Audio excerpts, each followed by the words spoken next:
ilmaan Oromoo warri dhiigaaf lafee nu tokko obboleeyyan kiyya babbareeddota kiyya warri azara teessanii nu daawwachaa jirtan hundi keessanuu naganaaf qabdanii onni irraan isin jaaladha. Ani na dhukkuba keessi koo nagaa hin qabu. Nyaadheetuman bulaa nyaadheetuman dhugaa waa buleetillee beeku qabu. Mala dhabeen qalbii cabee nyaadhus nyaanni dhaman qabu. Natti dukkanoo itti aduun ormaaf ifa. Tanaaf wanni nyaadhu naaf ta'uu dide sifa. Yaadaattu na miidhe nyaata dhabuu caalaa dhibee natti tahee obsuu dadhabe laalaa. Yoon nan dhiisa je'e hin danda'u dhiisu yoon nan ciisa je'e cinaachi nan ciisu barbaadeetiin dhabe waan na gammachiisu. Rafee hin beeku hirriba gaarii guyyaa tokkoon kolfe guyyaan tokko hiraari. Roorroo alagaa obsuu dadhabee fira kiyyarraa akka dhabe mala wallaalee qalbiin na cabe. Bara waraabessaa fi sareen lafee wajjin nyaatu firri kiyya wal jibbee waliif dhabe naatu. Bara bineensi gaaraa yaadaan nama fakkaatu wal tahee gamtoomee tokkummaan jiraatu firri kiyya wallaalee akkatti hojii jiraatu. Bara bineensi gaaraa hiikkaa tokkummaa bare wal keessa deebanii wal nyaatan hanqatanii sare. Xiqqaaf guddaan wal shakkee halaalatti wal dheessaa ka dhiigaaf lafeen tokko wal diigee wal balleessa. Alagaa alagattiin beeka fira kiyya ka wal nyaatuttu na dhibe. Taa'een laaluu filadhe mala itti dhabe. Fala hin qabu firri walitti jallate. Alagaattu jidduu seena hulee bana argate. Tanaafin obsee callisuu filadhe hammeenya osoo narkuu ijarraa qabadhe. Alagattiin himatan roorroo fira garii dhossanii garii liqimsanii obsaan darban bira. Foon isaa ifirraa fageessu muree alagaan hundee balleessa yoo jidduu seenee bare. Tanaafin roorroo fira galliqimsee aadaa yoo rabbiin qajeelche furmaata sumarraan barbaada. Dhugaan biyya keessaa bannaan firri dhugaan biyya firri garaa walitti jabaate duddaaf garaa tahee walirraa fagaate. Tanaaf diinni keenya sun cabsuuf bitaa mirgaan dhugaate. Jireenyi hammaatee hiyyeessi rakkatee qotee bulaan waan waggatti argatu walakkaa gibiraaf laatee beekaan biyyaaf dawaa qilintoo owwaatee hayyuun qooda dhabee hawaasarraa fagaatee dhugaan biyyaa baanaan firri garaa walitti jabaate. Tokkummaa jennee lallabnee ijaan harkuu dhabnee afaan tokko dubbachaa waliif galuu dadhabnee hira diinaa fudhannee gosaaf gandaan facaanee ilmaan abbaa tokkoo duddaaf garaa taane. Bitaa mirgaan marfamnee osoo diina jidduu jirru alagaan dhaanamnee qacinaachi keenya irru gosaaf gandaan walirra qalbiin wal biran jirru. Osoo hayyuun jiru wallaalaa jala yaana dhugaa dirreetti dhiifnee soba jala gaara baana. Akkamiin kabajamneet biyya teenya irratti sabbaa taana. Bakka dhugaan hin jirre nageenyi hin jiru galma dhugaa haa jaarru galmi sobaa hin turu. Galma sobaa kana diinee galma dhugaa haa jaarru galma jaalalaaf tokkummaan bor wajjin keessatti waarru. Soomni daangaa dabarraan dhugaan gadhiise bakka tanaaf diina dhiisee firri ifiif wal shakka. Qe'ee soomni bulchu dhugaan keessaa godaanee wallaalaatti hoggona beekaan duuba aane. Garaaf jecha wallaalaan beekaa ofirraa fageessa qe'ee nagaa dhoowwee sobaan shoorar keessa. Bakka dhugaan hin jirretti nageenyi hin jiru bakka dhugaan hin jirretti nageenyi hin argamu tanaaf wal sakaalee waliin ta'anamu. Wal kuffisuuf hundi haada sobaa fooyaa jiruudhaan wal jibbee du'a waliif booya.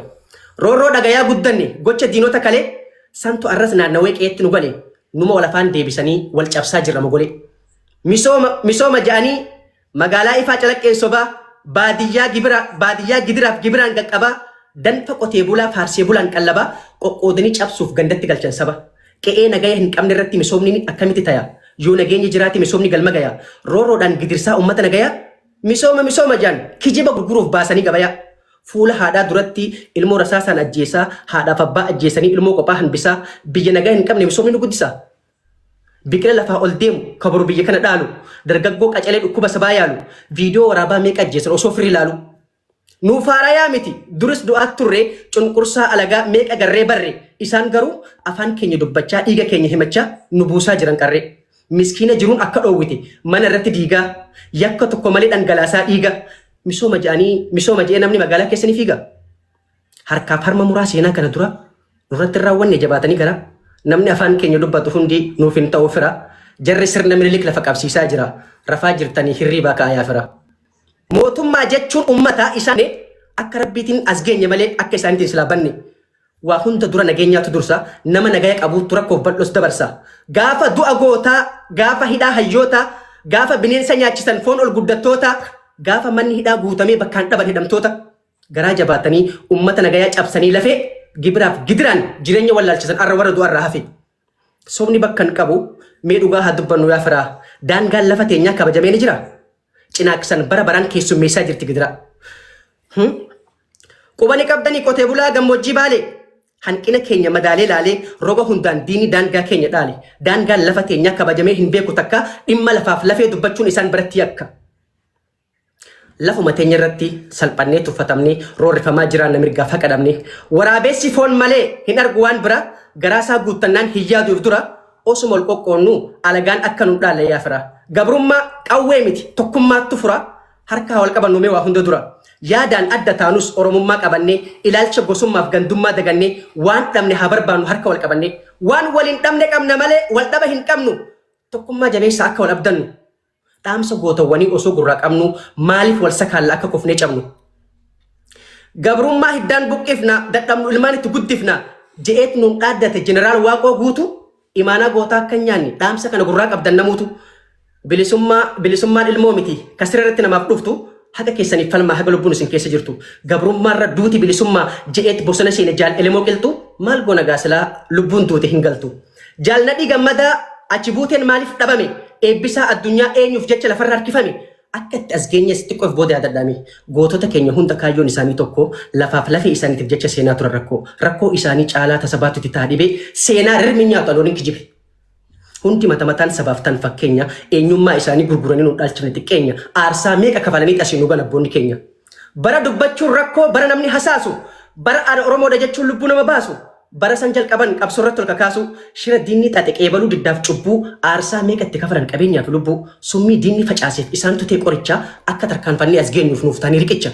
Bara dukkanaa keessa meeqa nuuf saaqan daandii aartiidhas utubanii gad dhaabanii baandii bara alagaan afaan Oromoo reedoo cabsa jeetumu dibbee bara sababa gabrummaa gariin afaan ifii jibbe sodaa takka malee danfaaf dhiiga coobsaa saba isaanii utubuuf waan dandan karoorsaa dhiibanii asiin nugan gufuu kanarraa buqqisaa arra alagaanuu afaan Oromoo barreesseetti dubbisa.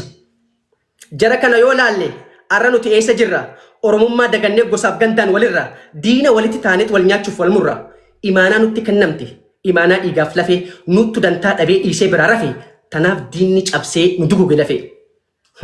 Waliif galteen qabnu yaanni keenya faallaa biyya diinaaf dhiifneet ifiif wal sakaalla.